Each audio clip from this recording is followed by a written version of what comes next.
దేవుని యొక్క పరిశుద్ధ నామానికి స్తోత్రం కలుగును గాక. మనమందరము మరి దేవుని యొక్క పరిశుద్ధ వాక్యాన్ని వినేదానికి ముందు ప్రార్థన చేసుకుందామండి. కృపగల దేవ, ప్రేమగల తండ్రి, మీ పరిశుద్ధ పాదాలకి స్తోత్రమయ ప్రభువా.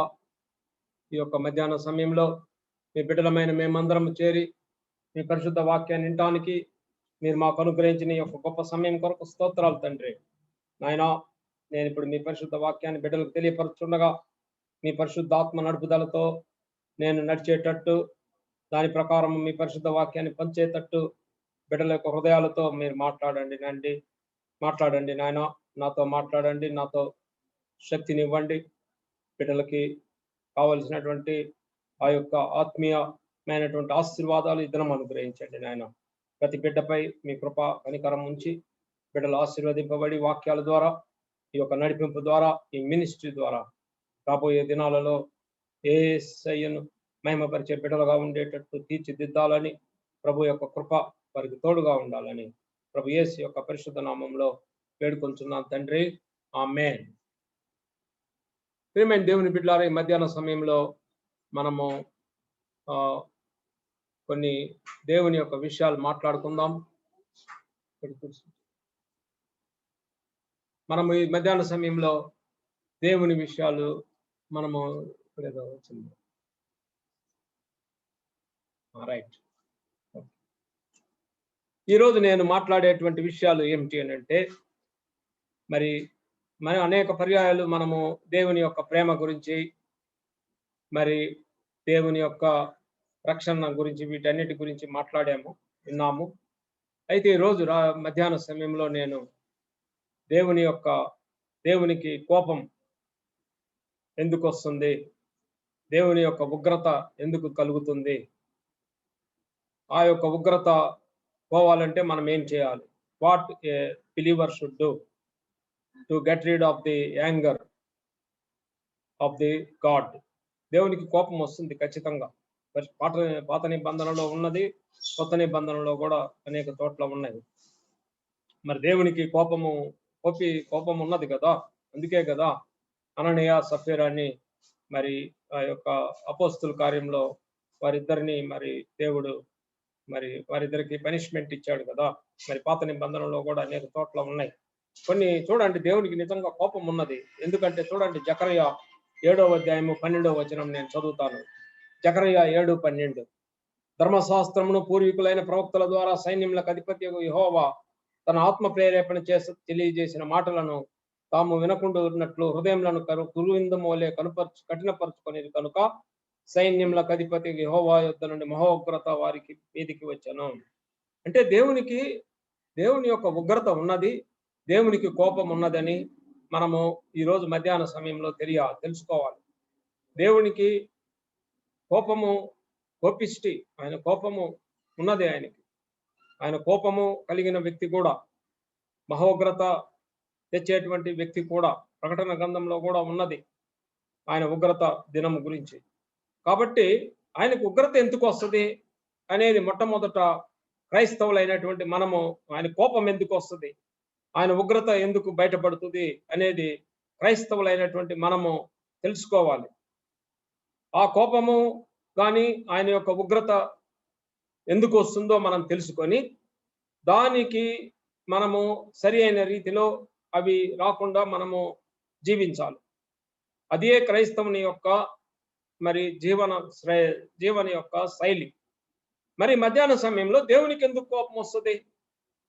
ఉరికినే రాదు కదా దేవునికి. ఒక కుటుంబంలో బిడ్డలైనా సరే, తండ్రి అయినా సరే ఉన్నప్పుడు అనేక పర్యాయాలు ఒక్కొక్కరికి కోపాలు వస్తూ ఉంటాయి. ఆ కోపతాపాలలో కొన్నిసార్లు వారు అసమాధానంగా ఉంటారు, మరలా సరి అయిపోతూ ఉంటారు. అదేవిధంగా దేవుడు కూడా మనకు తండ్రి కాబట్టి, ఆ తండ్రి అయినటువంటి దేవుడు, ఆత్మీయ తండ్రి అయినటువంటి దేవునికి కూడా కోపం వస్తుంది.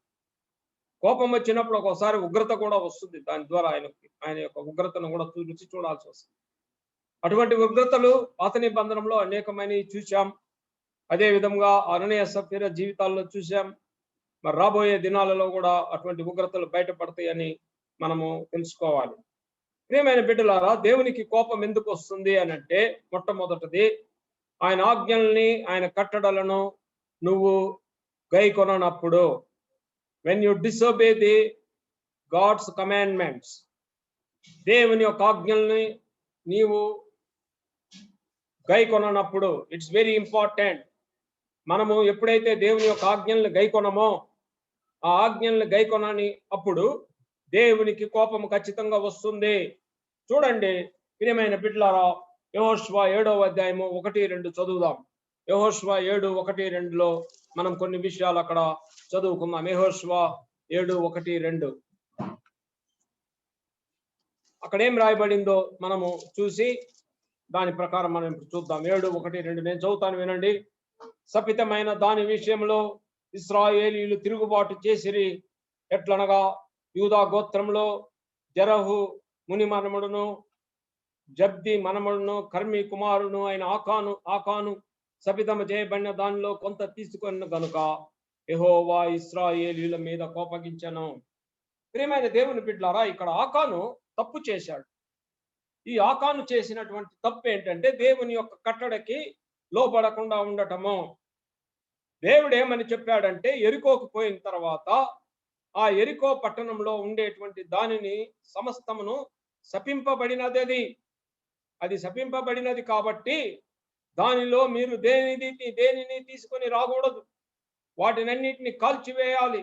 తర్వాత అక్కడ ఉండేటువంటి వెండి, బంగారము, ఇత్తడిని మాత్రము దేవునికి అది సమర్పింపబడినది కాబట్టి దాన్ని తీసుకొని దేవునికి సమర్పించాలని చెప్పాడు. దేవుని యొక్క కట్టడది. ఈ కట్టడని ఆకాను ఏం చేశాడంటే మర్చిపోయాడు. ఈ ఆకాను దానిని మర్చిపోవటం కాదు, దానికి మరి లోబడలేదు. ఆ కట్టడకి లోబడకుండా ఆయన ఏం చేశాడంటే కొన్ని వస్తువుల్ని తీసుకొచ్చుకున్నాడు. అవి ఏంటంటే పై వస్త్రము, బంగారము, ఇత్తడి, ఇటువంటి వస్తువులను ఆయన వెండి వాటిని తీసుకొని వచ్చాడు. ఆయన తీసుకొని వచ్చి దాచిపెట్టాడు.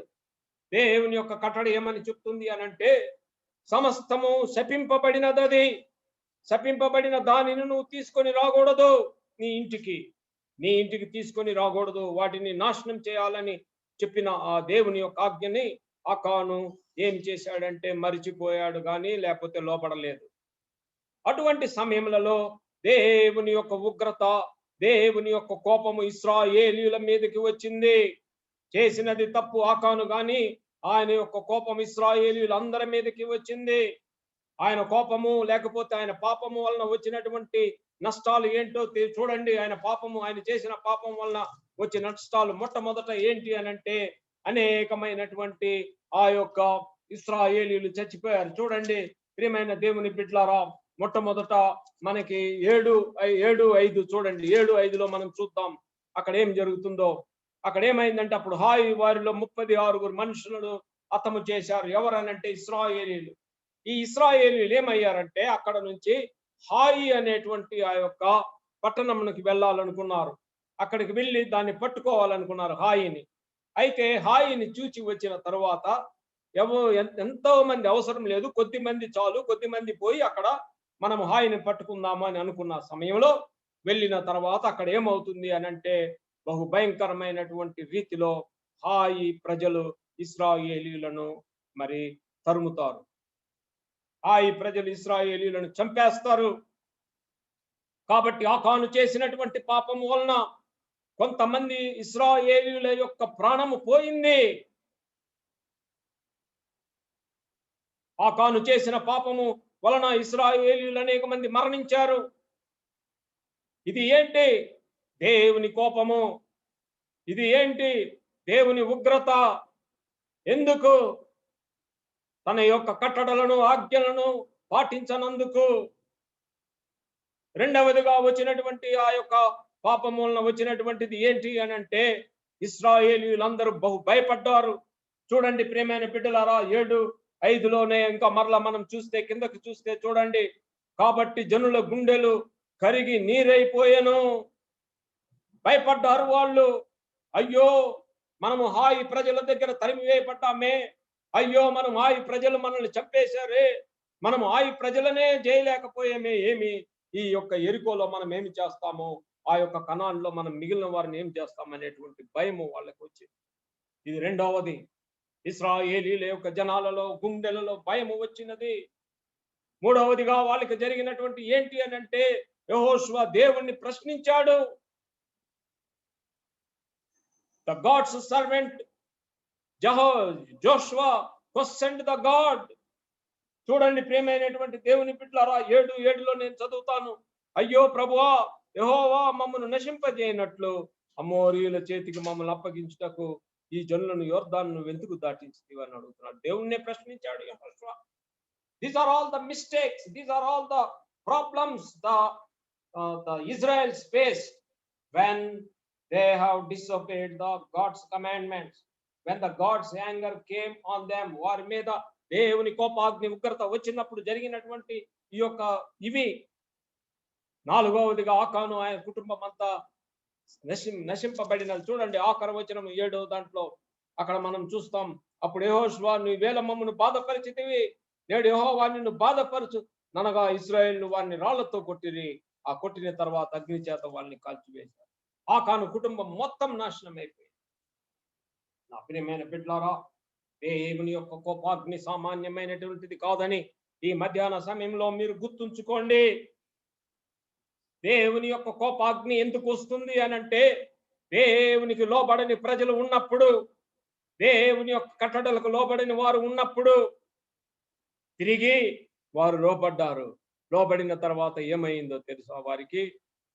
ఇశ్రాయేలీయుల యొక్క భయంకరమైనటువంటి ఈ యొక్క సంఘటనను చూచిన తర్వాత, దేవునికి లోబడటం ప్రారంభించిన తర్వాత వారి జీవితాలలో కొంత వెలుగు వచ్చింది. ఏంటంటే, యుద్ధము యెహోవానే జరిపించాడు. What a great thing it is. The Lord only did the war. యుద్ధం యెహోవానే జరిపించాడు. రెండవదిగా ఇశ్రాయేలీయులను ఆయన నడిపించాడు. ప్రేమతో, దయతో, కృపతో నడిపించాడు ఇశ్రాయేలీయులు. ఆయన కోపాగ్ని చల్లారింది ఎప్పుడు అని అంటే, తిరిగి వారు ఆయన చెంతకు వచ్చిన తర్వాత, వారి తప్పు తెలుసుకున్న తర్వాత, ఆకాను యొక్క మరణము జరిగిన తర్వాత, ఇశ్రాయేలీయులలో భయం వచ్చిన తర్వాత. నా ప్రియమైన బిడ్డలారా, ఈ మధ్యాహ్న సమయంలో మనం మొట్టమొదట తెలుసుకున్న విషయం ఏమిటి అని అంటే, దేవునికి కోపము గాని, దేవుని ఉగ్రత గాని మనకి మీదకి ఎప్పుడు వస్తుంది అని అంటే, ఆయన ఆజ్ఞలు, ఆయన కట్టడలను మనము లోబడనప్పుడు, వాటిని అతిక్రమించిన నాడు. ఈ మధ్యాహ్న సమయంలో ఆయన ఆజ్ఞలు, ఆయన కట్టడలను అతిక్రమించేటువంటి వ్యక్తులు ఎవరైనా ఉంటే గుర్తుంచుకోండి, ఆయన ఉగ్రతకు మనము, ఆయన యొక్క కోపానికి మనము రుచి చూడాల్సి వస్తుంది. ఆకాను చేసిన తప్పు వలన ఇశ్రాయేలీయులలో ఆ యొక్క తెగులు వచ్చింది. ఇశ్రాయేలీయులలో ఆ యొక్క ఆందోళన వచ్చింది. ఒక వ్యక్తి తప్పు చేసినందువల్ల. It is the mistake done by one person, but is the nation is suffered. The mistake done by one person, the complete nation has been suffered. కాబట్టి మధ్యాహ్న సమయంలో మనము దేవుని ఆజ్ఞలకు లోబడి, యుద్ధం యెహోవానే జరుపుతాడు మనకి, ఆయనకు లోబడి నిన్ను కాచి కాపాడుతాడు, నిన్ను నడుపుతూ ఉంటాడు ఎల్లప్పుడూ. ఆయన ఆజ్ఞలకు లోబడిన బిడ్డలు మరి ఏదో మనం చూస్ చేసుకోవాలి మధ్యాహ్న సమయంలో. రెండవదిగా, దేవుని యొక్క కోపాగ్ని కానీ, దేవుని యొక్క ఉగ్రత కానీ ఎందుకు వస్తుంది అని అంటే, దేవునికి విరోధంగా మాట్లాడిన నాడు. ఈవేళ నువ్వు దేవునికి విరోధంగా ఏమన్నా మాట్లాడుతున్నావా? దేవునికి విరోధంగా నీ నోటితో వచ్చిన వాక్కులు, దేవునికి విరోధంగా నీ యొక్క చేష్టలు, ఇవన్నీ దేవునికి కోపాన్ని కలిగిస్తాయని గుర్తుంచుకోండి. మధ్యాహ్న సమయంలో ఇవి నా సొంతగా చెప్పేటువంటివి కాదు, పరిశుద్ధ గ్రంథం నుంచి వచ్చినటువంటి విషయాలు ఇవి. చూడండి నా ప్రియమైనటువంటి దేవుని బిడ్డలారా, మనము నా సంఖ్యాకాండము 21వ అధ్యాయము మనము 5వ వచనం చూద్దాం. సంఖ్యాకాండము 21:5.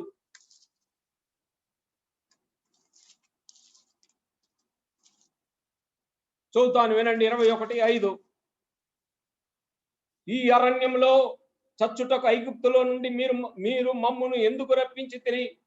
ఇక్కడ ఆహారం లేదు, నీళ్లు లేవు, చవిసారం లేని అన్నం మాకు అసహ్యమైనది అనిరి. అందుకు యెహోవా ప్రజల్లోనికి తాపకరములైన సర్పములను పంపెను. అవి ప్రజలను కరుగా ఇశ్రాయేలీయులలో అనేకులు చనిపోయిరి. దేవుడు తన ప్రేమతో తన కృపతో వారి యొక్క మూలుగులను విని, వారి యొక్క ఆర్తధ్వనాలను విని మోషేని సిద్ధపరిచి, మోషేని ఏర్పాటు చేసి పంపించాడు వారి దగ్గరికి. ఇశ్రాయేలీయులను రక్షించటానికి. ఇశ్రాయేలీయులను రక్షించినటువంటి దేవుడు, ఇశ్రాయేలీయులను కాపాడేటువంటి దేవుడు, అగ్ని స్తంభముగా నిలబడిన దేవుడు, మేఘ స్తంభముగా నిలబడిన దేవుడు, ఆ యొక్క సముద్రమును 2 పాయలుగా చేసినటువంటి దేవుడు. ఇంత గొప్ప దేవుడిని వాళ్ళేమి చేశారు అని అంటే కోపపడుతున్నారు. దేవుని మీద కోపపడుతున్నారు. ఎందుకు మమ్మల్ని ఇక్కడికి తీసుకొచ్చారు? చంపటానికా? నీళ్లు లేవు, అన్నం లేదు, అసలు అన్నమే సరిగా లేదు, చవిసారం లేని అన్నం తింటున్నామయ్యా, ఇందుగా మీరు మమ్మల్ని ఇక్కడికి తీసుకొచ్చింది? It is the question, it is the problem of the Israel's. నా ప్రియమైన బిడ్డలారా, ఈ మధ్యాహ్న సమయంలో కూడి ఉన్న మనంలో, లేకపోతే ఈ యొక్క ప్రజలలో, క్రైస్తవులు అనేటువంటి విశ్వాసులలో ఈ రీతి అయినటువంటి ప్రశ్నలు దేవుణ్ణి నువ్వు అడుగుతున్నావా? అయ్యా, ఎందుకు నన్ను ఇక్కడ తీసుకొచ్చావు? చంపటానికా? అయ్యా, నాకెందుకు ఇట్లా పస్తులు పెడుతున్నావు? చంపటానికా? నాకెందుకు ఏ రుచి లేనటువంటి అన్నం పెడుతున్నావు అని చంపటానికా? ఈ విధంగా నువ్వు అడుగుతున్నావా? ఇశ్రాయేలీయుల వలె నాకెందుకు ఈ కష్టాలు, నాకెందుకు ఈ బాధలు, నాకెందుకు ఇవి? నేను అక్కడ విగ్రహాలను పూజించుకుంటా ఉండేటప్పుడు అక్కడ బాగా నేను ఉండేవాడిని కదా, ఎందుకు నన్ను ఇంత దూరం తీసుకొచ్చావు? నేను ఆ పాపంలో ఉండేటప్పుడు సంతోషంగా ఉన్నానే, నేను ఆ పాప లోకంలో ఉండేటప్పుడు నేను ఎంతో ఆనందంగా, ఎప్పుడు చూసినా నా జోబులో డబ్బులు ఉండే, ఎప్పుడు చూసినా నాకు ఆనందం ఉండేదే. ఈరోజు నేను నిన్ను అంగీకరించుకొని ప్రాణమును మీ యొక్క రక్షణను పొందిన నన్ను ఈరోజు ఈ విధంగా ఉంచుతున్నావా అని ఎప్పుడైతే నువ్వు ప్రశ్నిస్తావో దేవుణ్ణి, దేవుడికి కోపం వస్తుంది.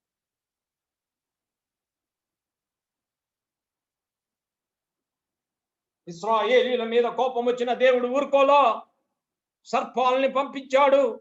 బహు భయంకరమైనటువంటి సర్పాలని పంపించి వాటి ద్వారా ఇశ్రాయేలీయులు చనిపోయారు కాల్చి. ఇది ఉగ్రత కాదా? ఇది ఉగ్రత కాదా? ఇది దేవుని కోపం కాదా? ఎందుకు కల్పించాడు కోపం? ఎందుకు కోపం? దేవునినే, సృష్టికర్తనే మీద విరోధంగా మాట్లాడిన ప్రజలు వాళ్ళు. సృష్టికర్తను విరోధంగా మాట్లాడిన ప్రజలు వాళ్ళు. అందుకు ఆయనకు కోపం వచ్చి ఉగ్రతను పంపించాడు. అప్పుడు వారు మళ్ళా తిరిగి వెళ్ళారు. చూడండి, మోషే వాళ్ళు వెళ్ళి కాబట్టి ప్రజలు మోషే యొద్దకు వచ్చి, మేము యెహోవాకును నీకును విరోధముగా మాట్లాడి పాపం చేశాం. చూడండి అక్కడ 21వ వచనము, 21వ అధ్యాయం 7వ వచనం. ఇశ్రాయేలీయులు ఏమంటున్నారో అక్కడ చూడండి. ఇశ్రాయేలీయులు కాబట్టి ప్రజలు మోషే యొద్దకు వచ్చి, అయ్యా, మేము యెహోవాకు నీకు విరోధముగా మాట్లాడి పాపం చేశాం. మేము ఈ యొక్క సర్పంలోకి ఎందుకు బలి అవ్వాలి? నువ్వు దేవుణ్ణి వేడుకో, దేవుని వేడుకో, మమ్మల్ని రక్షించమని. అప్పుడు మోషే వెళ్ళి వేడుకుంటాడు దేవుని. నా ప్రియమైన బిడ్డలారా, ఈ మధ్యాహ్న సమయంలో గుర్తుంచుకో, ఈ రోజు ఉగ్రత ఉన్నది, ఈ రోజు కోపం ఉన్నది, దేవుని కోపము నా కుటుంబము మీద, నా మీద అనంటే ఎందుకు? కారణం ఏదైనా ఉండొచ్చు. ఆయన కట్టడలకు విరోధంగా ఉన్నావేమో, ఆయన కట్టడలను నువ్వు పాటించట్లేదేమో, ఆయన కట్టడలకు లోబట్టలేదేమో, ఆయనకు విరోధంగా మాట్లాడుతున్నావేమో. అందుకే నా కుటుంబంలో మహోగ్రత కలిగినది, నా జీవితంలో ఆయన కోపమును నేను చూడాల్సి వస్తుంది. మరలా దేవుని దగ్గరికి రా, మరలా సంఘంలోనికి రా, సంఘ కాపరి దగ్గరికి రా. అయ్యా, నేను తప్పు చేశాను, అయ్యా, నేను తప్పు చేశాను, దేవునికి విరోధముగా మాట్లాడాను, నేను నన్ను క్షమించు, నన్ను క్షమించు. రా దేవుని దగ్గర, సంఘ కాపరి దగ్గరికి రా.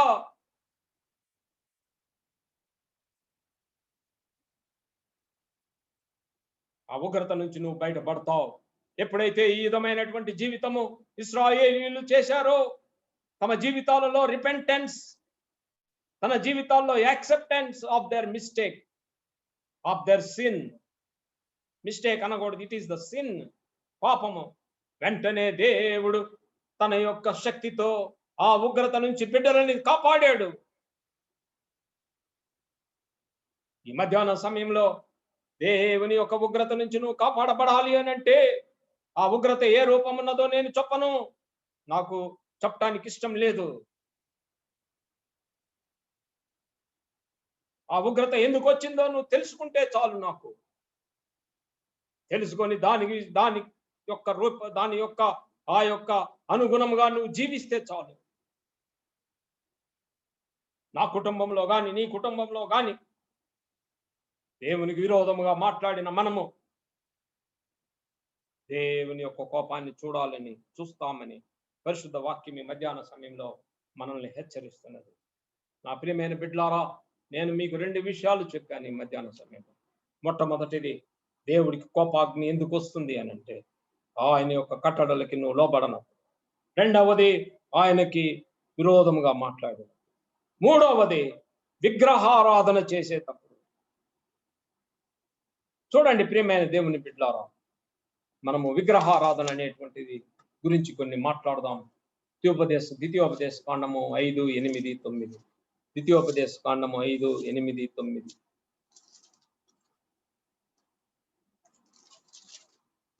నేను చదువుతాను, వినండి. పైనున్న ఆకాశం అందే గాని, కిందనున్న భూమి అందే గాని, భూమి కిందనున్న నీళ్ళ అందే గాని యుండు దేని పోలికనైన విగ్రహమును చేసుకొనకూడదు, వాటికి నమస్కరింపకూడదు, వాటిని పూజింపకూడదు. The God is not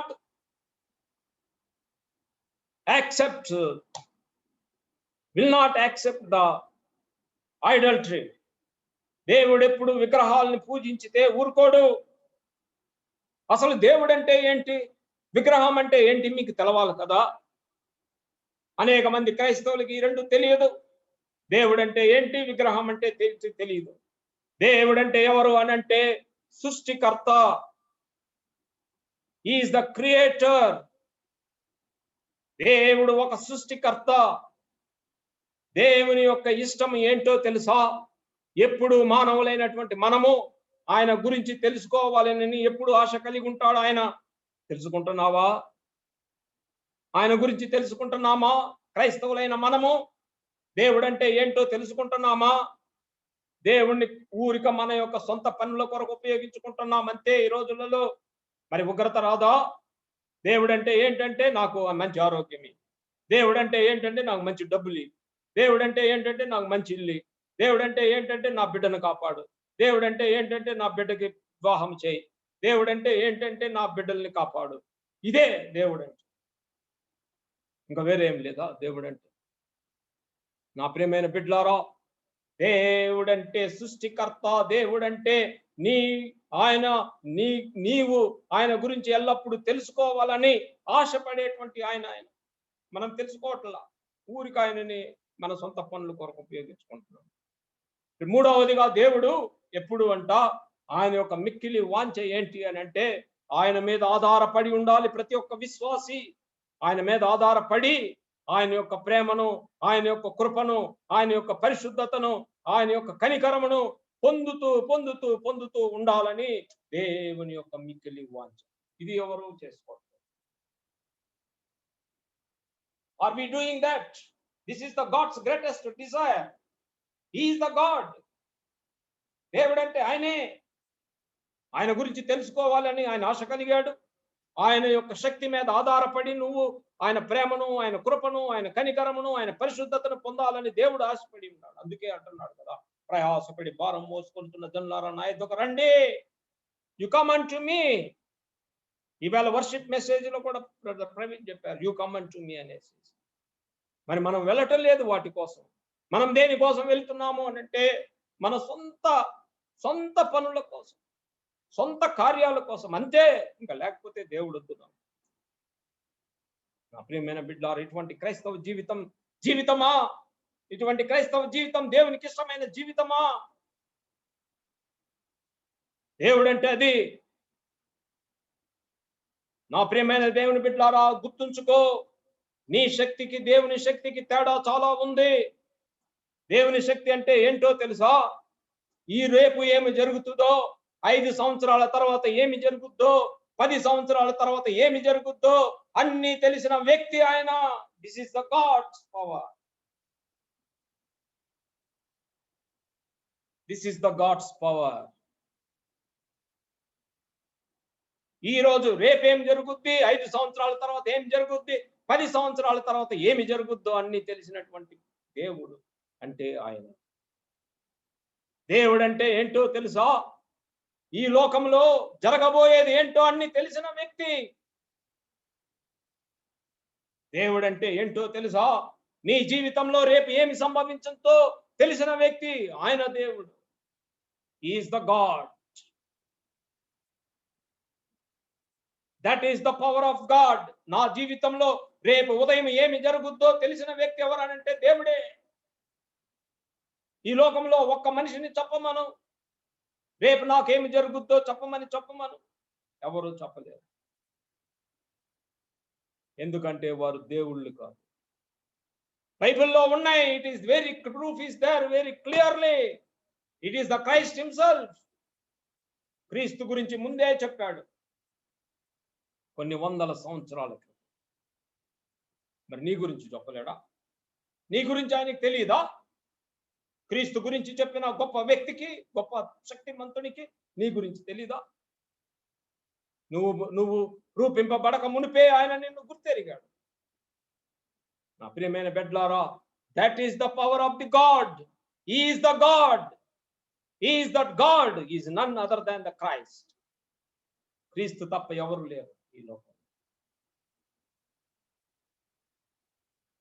నా ప్రియమైన బిడ్డలారా, ఇది దేవుడు అంటే. కాబట్టి నేను మిమ్మల్ని హృదయపూర్వకంగా కోరుకునేది ఏమిటంటే, ఇటువంటి దేవుని దగ్గరికి రా నువ్వు ఈరోజు. ఇటువంటి దేవుని నువ్వు నీ యొక్క హృదయంలో చేర్చుకో. ఇటువంటి దేవుని యొక్క రక్షణ కిందకి నువ్వు రా. నువ్వు వచ్చిన నాడు నీకు ఏమి జరుగుతుందో తెలుసా? ఆయన నీకు ఒక కొండ అయి ఉంటాడు. ఆయన నీకు ఒక ఆశ్రయ దుర్గమై ఉంటాడు. ఆయన నీకు ఒక కోట అయి ఉంటాడు. ఇటువంటి ఆయనని మీరు ఈరోజు వదిలిపెడతావు. This is the God. This is the God. విగ్రహం అంటే ఏంటో తెలుసా?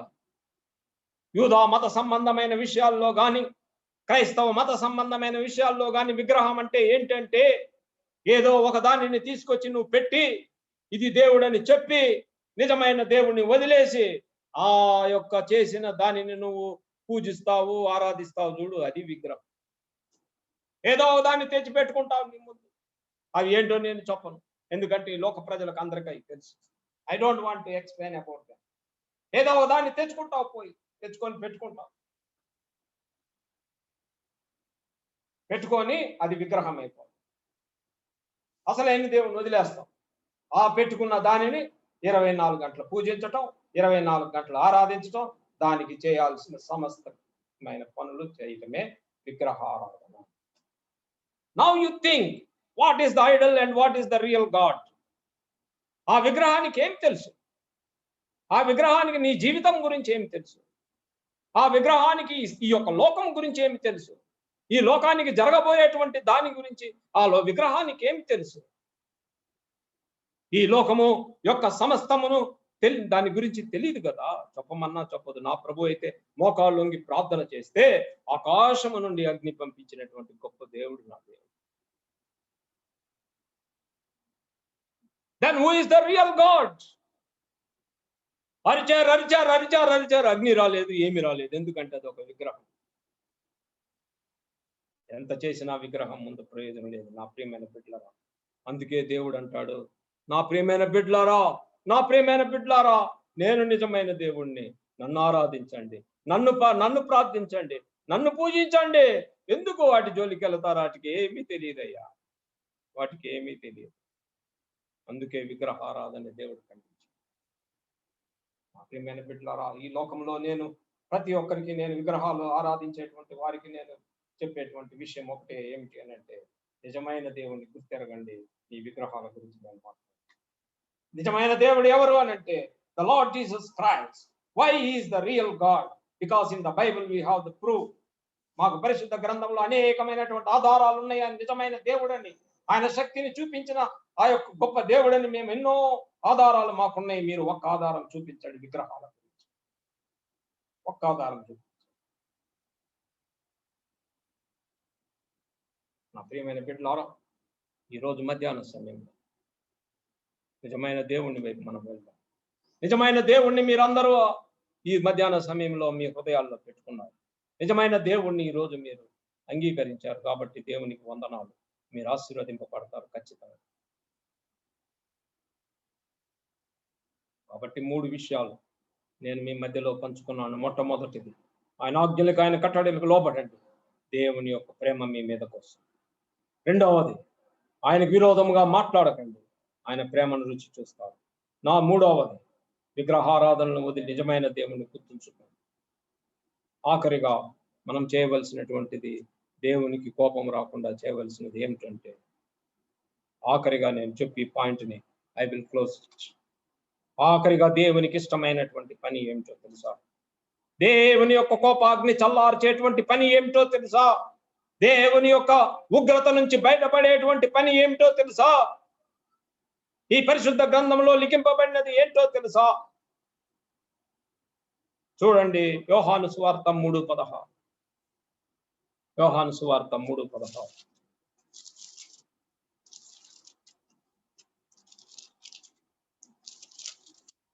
దేవుడు లోకమును ఎంతో ప్రేమించను కాగా, ఆయన తన అద్వితీయ కుమారునిగా పుట్టిన వాని యందు విశ్వాసముంచు ప్రతి వాడును నశింపక నిత్య జీవము పొందునట్లు ఆయనను అనుగ్రహించను. ఈ మధ్యాహ్న సమయంలో దేవుని యొక్క ఉగ్రత నుంచి కాపాడాలి. నశింపకుండా అంటే ఆయన ఉగ్రతను చూడకుండా ఉండాలి అని అంటే, దేవుని యొక్క ఉగ్రతను నువ్వు చూడకుండా ఉండాలి అని అంటే, దేవుని యొక్క ప్రేమను నువ్వు రుచి చూడాలి అని అంటే, దేవుడు నిన్ను ప్రేమిస్తున్న దేవుని యొక్క ప్రేమను నువ్వు రుచి చూడాలి అని అంటే ఏమి చేయాలంటే, ఆయన యొక్క అద్వితీయ కుమారునిగా పుట్టిన వాని యందు విశ్వాసం ఉంచాలి. You have to believe the Christ. ఇది ముఖ్యమైనటువంటి గొప్ప కార్యము. ప్రతి క్రైస్తవుడు చేయవలసినటువంటి కార్యం ఏమిటి అని అంటే, క్రీస్తునందు విశ్వసించాలి. You have to believe the Christ. If you believe the Christ you will not perish. దేవుని యొక్క ఉగ్రతను నువ్వు చూడవు. రాబోయే దినములలో ఒక ఉగ్రత రాబోతున్నది. ఆ ఉగ్రత తీర్పు దినము. ఆ ఉగ్రత రెండవ రాకడలో రాబోతున్నది. ఉగ్రత ఆ రెండవ రాకడ బహు భయంకరమైన దినము. ఆ ఉగ్రత నుంచి ఎవరు నిన్ను కాపాడలేరు. ఈ రోజు నిన్ను ఒక ఉగ్రత నుంచి వ్యాక్సిన్స్ కాపాడుతున్నాయేమో, ఈ రోజు ఒక ఉగ్రత నుంచి నిన్ను టాబ్లెట్స్ కాపాడుతున్నాయేమో, లేకపోతే దేవుని ప్రేమ కాపాడుతుందేమో నాకు తెలియదు. But on that day when the Christ is coming, on the second coming day, nobody can save in this world. Anybody cannot be saved by anyone except if you believe the Christ. యేసు ప్రభు నందు విశ్వసించిన వారే కాపాడబడతారు ఆ యొక్క ఉగ్రత నుంచి. మరి యేసు ప్రభువుని విశ్వసించడం అంటే ఏంటయ్యా? Many people are asking, what is the meaning of believing the Christ? యేసు ప్రభువుని విశ్వసించటం అనంటే ఏంటి అనంటే,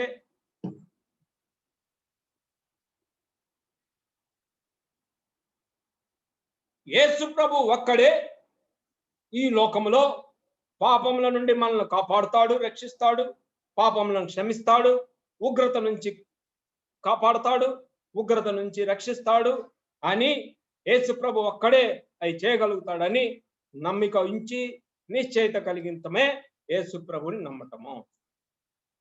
నన్ను ఈరోజు ఉగ్రత నుంచి కాపాడే వాళ్ళు ఎవరు? Lord Jesus Christ. నా పాపములను క్షమించిన వాళ్ళు ఎవరు? Lord Jesus Christ. ఇదే నమ్మకము దేవుని పైన. ఈ నమ్మకం ప్రతి ఒక్కరు కలిగి ఉండాలి. ఈ నిశ్చయిత ప్రతి ఒక్కరికి కలిగి ఉండాలి. నిన్న రాత్రికాల మధ్యాహ్న సమయంలో నేను మిమ్మల్ని కోరేది ఒకటి ఏంటంటే, ఈ లోకము యొక్క ఉగ్రత నుంచి, ఈ లోకం యొక్క పాపము నుంచి రక్షించేటువంటి వారు ఒకరే ఒకరని నువ్వు నమ్మాలి. ఆ ఒకే ఒకరు ఎవరు అని అంటే, the Lord Jesus Christ. Don't go to anybody in this. Accept the Lord Jesus Christ. Come to Christ. Accept the Christ. రా క్రీస్తు దగ్గర. క్రీస్తుని అంగీకరించు. క్రీస్తుని అంగీకరించిన నీకు ఉగ్రత నుంచి కాపాడబడతావు. క్రీస్తుని అంగీకరించిన నీవు పాపముల నుంచి విడుదల పొందుతావు. అది నువ్వు విశ్వసించి నమ్మాలని దేవుడు కోరుతున్నాడు మధ్యాహ్న సమయం. ఇదే నమ్మకం అన్నాడు. ఒక క్రీస్తే నో బడిక అని ప్రతి ఒక్కరూ నమ్మి ఆయన దగ్గరికి వచ్చి అందుకే అంటున్నాడు, తన అద్వితీయ కుమారుని యందు విశ్వసించి నేడలా ఆయన నిత్య జీవం పొందుతాడు అని చెప్తుంది ఇక్కడ. ఇంకోసారి మనం చూద్దాం, చూడండి ప్రియమైన బిడ్డలారా. యోహాను సువార్త 3:16. John 3:16. Let us read once again. John 3:16. దేవుడు లోకమును ఎంతో ప్రేమించను కాగా ఆయన తన అద్వితీయ కుమారునిగా పుట్టిన వాని యందు విశ్వసించు ప్రతి వాడు నశింపక నిత్య జీవం పొందునట్లు ఆయనను మనకు అనుగ్రహించను. ఇంక ఈ నిత్య జీవం గురించి నేను చెప్పలేదు. I'm talking only about the believing the God's son, believing the Christ, believing the God's son or believing the Christ or believing the God. మొట్టమొదటిది ఏంటి? మనం రక్షించేవాడు ఆయనే, మన ఉగ్రత నుంచి కాపాడేవాడే ఆయనే అని నమ్మకం ఉంచి నిశ్చయత కలిగి ఉండాలి. ఈ నమ్మకం నుంచి నువ్వు తొలగిపోకూడదు. అనేకమైనటువంటి రాంగ్ డాక్ట్రిన్స్ వస్తాయి, అనేకమైనటువంటి దేవునికి వ్యతిరేకమైనటువంటి గుంపులు వస్తాయి, అనేకమైనటువంటి విగ్రహాలు సంబంధించినటువంటి వార్తలను వింటావు. వాటిని నమ్మొద్దు. వాటిని నమ్మకుండా ఈ యోహాను 3:16 నిన్ను అంటే నిన్ను పాపంలో నుంచి రక్షించేటువంటి వాడు, నిన్ను ఉగ్రత నుంచి కాపాడేటువంటి వాడు దేవుడు. రెండవదిగా బిలీవింగ్ అంటే ఏమిటి అని అంటే దేవుని యొక్క మాటలు, దేవుని యొక్క కట్టడలు, దేవుని యొక్క ఆజ్ఞలు, దేవుని యొక్క వాగ్దానాలు సమస్తము సత్యములని నమ్మాలి ప్రతి ఒక్కరు. దేవుడు నీకు ఇచ్చిన వాగ్దానం సత్యము, దేవుడు నీకు ఇచ్చిన మాట సత్యము, దేవుడు నీకు ఇచ్చిన కట్టడ సత్యము, దేవుడు నీకు ఇచ్చినటువంటి ఆ యొక్క ఆజ్ఞ సత్యము అని ప్రతి ఒక్కరు నమ్మటం, అదే బిలీవ్. ఇది చేసిన వాడు you are believing the Christ. సత్యములు అనేటువంటివి మనం తెలుసుకోవాలి. అవన్నీ this is called the believing of the Christ. నా పాపములు క్షమింపబడినవి, బిలీవింగ్ ఆఫ్ ది క్రైస్ట్. నమ్ముతున్నాను. I'm believing that my sins are forgiven.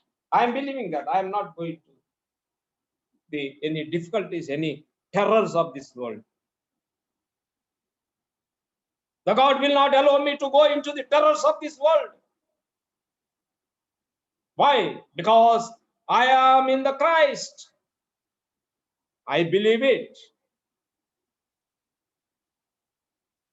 ఆయన ఆజ్ఞలు, ఆయన కట్టడలు, ఆయన మాటలు, ఆయన వాగ్దానాలు సత్యములని నేను నమ్ముతాను. ఆ మూడవదిగా ఆయన బహిశక్తివంతుడు. ఆయనపై ఆధారపడిన వారు ఎవరు కూడా ఏ రోజు కూడా తొలగింపబడరు, కింద పడరు.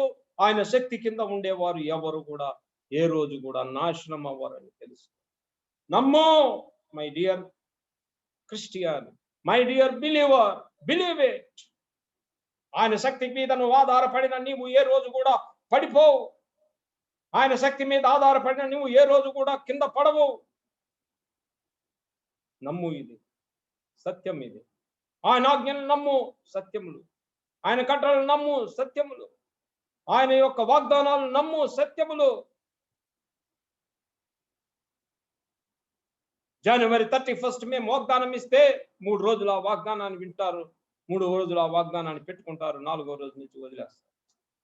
Why? You are not believing on that commandment. నేను ఇచ్చిన వాగ్దానం కానీ, దేవుడు ఇచ్చిన వాగ్దానం, దేవుడు నా ద్వారా మీకు ఇప్పించినటువంటి వాగ్దానాన్ని పడవేసిన వాళ్ళు ఎంతమంది ఉన్నారు? Why? What's happening to you? Why are you not depending upon that ఆ యొక్క వాగ్దానం మీద ఎందుకు నువ్వు ఆధారపడలేదు? ఇంకా నా కుమారుడా, నేను నిన్ను కాపాడి రక్షిస్తానని దేవుడు వాగ్దానం ఇచ్చిన ఆ దేవుని వాగ్దానాన్ని ఎక్కడ పడేశావు? హృదయం నుంచి ఎందుకు తొలగించావు? Why did you throw it from your heart? Don't you have belief? లేదా సత్యము కాదని నువ్వు తెలుసుకున్నావు? అది నా ప్రియమైన బిడ్డలారా, ఈ రకమైన జీవితం ఒక క్రైస్తవులు జీవిస్తే నువ్వు ఏ రకముగా దేవుని యొక్క ఉగ్రత నుంచి కాపాడపడతావు? నశింపక అని అంటున్నారు very clearly. The God is telling very clearly, నశింపక నిత్య జీవం పొందుతారని, అందుకొరకే ఆయనను మనకు అనుగ్రహించాడు. నా ప్రియమైన బిడ్డలారా, ఈ మధ్యాహ్న సమయం దేవుని యొక్క ఉగ్రత నుంచి, దేవుని యొక్క కోపాల నుంచి మనం కాపాడబడాలి అని ఈ 4 విషయాలు మనం చేయాలి. ఇంకా ఎన్నో ఉన్నాయి. I don't have time. నేను ఎన్నో ప్రిపేర్ చేసుకొని వచ్చాను, but I don't have the time. Old testaments లో దేవుని కోపాగ్ని చల్లార్చాలంటే వాళ్ళు ప్రాయశ్చిత్తం చేసేవారు. వెళ్ళయా బలిపీఠం కట్టుకో, ఆ బలిపీఠానికి దేవుని యొక్క రక్త ప్రోక్షణ చేయి, అప్పుడు ఆయన కోపాగ్ని చల్లారుద్దని మోషే అనేక పర్యాయాలు చెప్పాడు.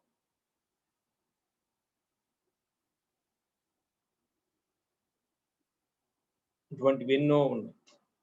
నా ప్రియమైన బిడ్డల, ఇవన్నిటి జోలికి నేను ఇవన్నిటిని గురించి చెప్పడానికి నాకు టైం లేదు. 4 చెప్పాను. మొట్టమొదటిది ఆయన కట్టడలకు లోబడు. రెండవది ఆయనకు విరోధంగా మాట్లాడొద్దు.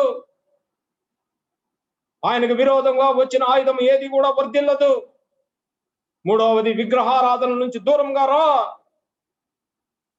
నాలుగవది యేసు ప్రభువుని ఈ రోజు నమ్ము. నువ్వు ఆయన నమ్ము, ఆయన శక్తివంతుడని నమ్ము, ఆయన మాటలు సత్యములని నమ్ము, ఆయన ఒక్కడికే పాపములను క్షమించే శక్తి ఉన్నదని నమ్ము, ఆయనకొక్కడికే ఉగ్రతల నుంచి తప్పించేటువంటి శక్తి ఉన్నదని నమ్ము. ఈ లోకంలో ఒక ఉగ్రత ఉన్నది ఈ రోజు. ఆ ఉగ్రత నుంచి బయటపడాలి అని అంటే the only one person in this world who can save is the Christ. How many of us are going to the Christ to get the help of that? ఆయన చూస్తున్నాడు. He is waiting. You see the 80th, you go and read the 83, Psalms 83. అటువంటి దినం మనకి రావాలని నేను కోరుకుంటున్నాను. కీర్తనలు 83వ కీర్తన ఈ రోజు ఇంటికి వెళ్ళి చదవండి. ఆ దినం మనకి రావాలి ఈ రోజు.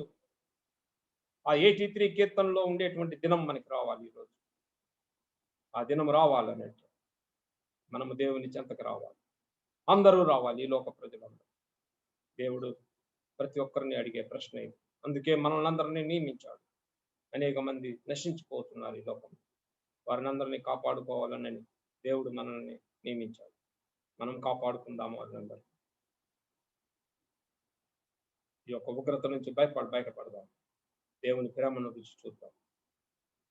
ఇశ్రాయేలు ప్రతి స్థలంలో దేవుని ఉగ్రతను చూసిన దేవుడు ప్రతి చోట ఆయన ప్రేమను కూడా చూశారు. వారి తప్పుని తెలుసుకొని దేవుని వైపు మరలినప్పుడు ఆయన ప్రేమను కూడా రుచి చూచారు. కాబట్టి ఈ రోజు మనం ఆయన ప్రేమను రుచి చూడాలి. ఈ ఉగ్రత నుంచి కాపాడబడి ఆయన ప్రేమను రుచి చూద్దాం. 83వ కీర్తనలో రచించబడినటువంటి ప్రతి ఒక్క వాగ్దానము ఈ యొక్క లోకానికి ఈ రోజు రావాలి. ఈ లోకానికి ఈ రోజు రావు. ఆ యొక్క వాగ్దానాలు, ఆ యొక్క గొప్ప కార్యాలు ఈ లోకానికి వస్తాయని ఆశిద్దాం. The Lord is going to bring such kind of great things in this world. The Psalms 83, what is written in Psalms 83? ఈ గొప్ప వాక్యాలు, ఈ గొప్ప వాక్యాలను మనం నమ్ముదాం. ఈ గొప్ప వాగ్దానాలను నమ్ముదాం. ఈ గొప్ప మాటలను నమ్ముదాం. ఈ అన్ని సత్యములను నమ్ముదాం. దేవుని మహిమపరుద్దాం. May God bless you all.